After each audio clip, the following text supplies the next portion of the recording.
So it's not going to be that great. Listen, I just want to come up here and bring the average age of the room up a decade or two. So listen, I'm a pastor of a Christian church. Yeah. So right off the bat, I just got to say, on behalf of Christians everywhere, sorry for the queer bashing. Sorry for the homophobic homilies. Sorry for assuming that love thy neighbor meant beat up the best dressed kid in the congregation.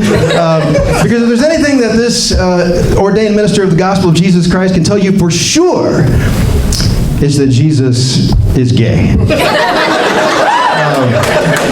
Yeah, didn't know that, did you?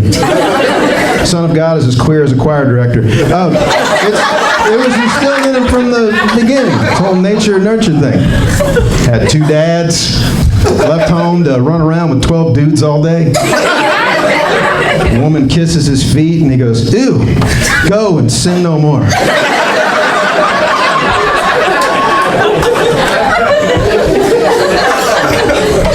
He gets bullied, kill him, lay him in this large closet, roll a stone over it, and he still comes out. Jesus was gay. I'm sharing this with you because the next time you find yourself in a moral predicament and you're wondering, what would Jesus do? Just ask your gay neighbor, because they're the most Christ-like person you're going to find. All right, we got that taken care of.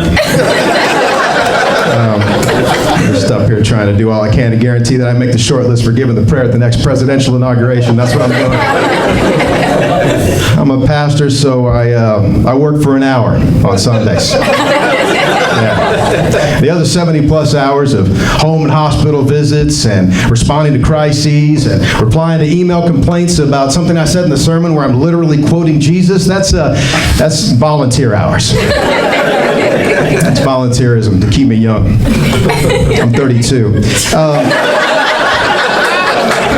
I used to think I was a pretty nice guy, pretty decent human being. But it turns out, because I'm a pastor, I'm actually a narcissist. Yeah. It's my job to tell you God loves you and you don't deserve it.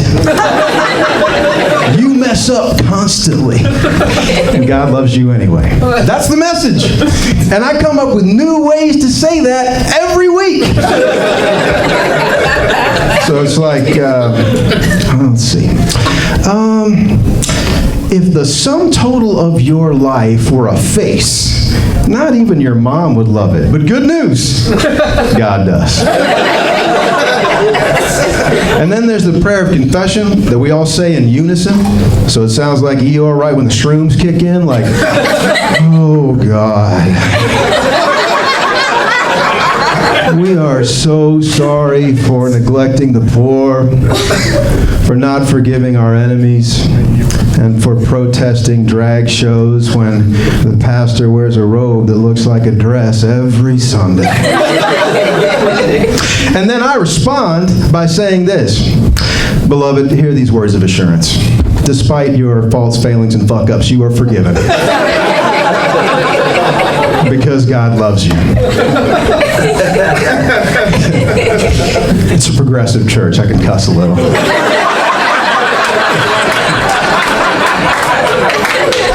No, but I mean, do you hear how narcissistic that sounds? That's like a kid coloring a picture for their dad and taking it to their dad and going, "Look what I made for you," and the dad going, "Oh, wow, kiddo, I got to tell you. That's really awful. That's the worst fucking thing I've ever seen." But you know what? I still think it's great. Because I love you. And to prove how much I love you, I'm going to put this masterpiece on the refrigerator so everyone can see what you did. I don't preach about heaven that much because I don't like to sound like an expert on places I've never been. When I was younger, I used to like the idea that when you make it to heaven, that you get reunited with your loved ones who died before you did.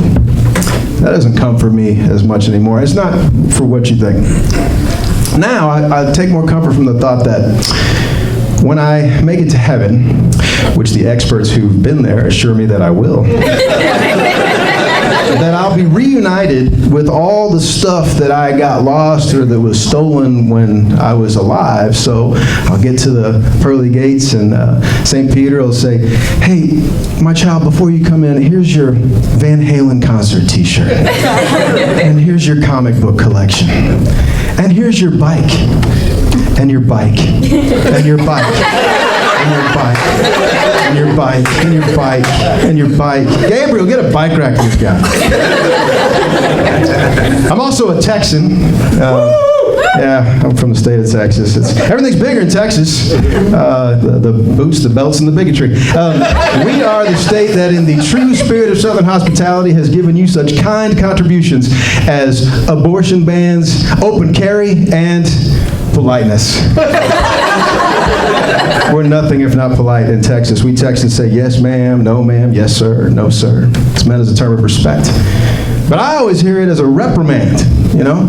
"Sir, you can't bring that in here. Sir, put that completely under the seat in front of you.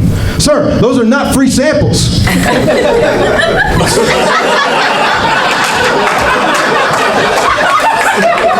Using that politeness like a nun's yardstick. But, okay, here's the thing. If I'm breaking the rules, you shouldn't call me sir. If I am committing a crime, call me illegal. Call me an illegal. Fun fact, of the 2.5 million migrants detained at the border last year, only 154 of them had suspected ties to the cartel. That's less than 1%. Did you know that crossing the border illegally is a misdemeanor offense? And you know what else is considered a misdemeanor in Texas? Petty theft, public intoxication, reckless driving, driving under the influence, disorderly conduct, drug possession, to name a few. That means that almost everyone in the congregation at my church over the age of 12 is an illegal, including me. And I'm the pastor.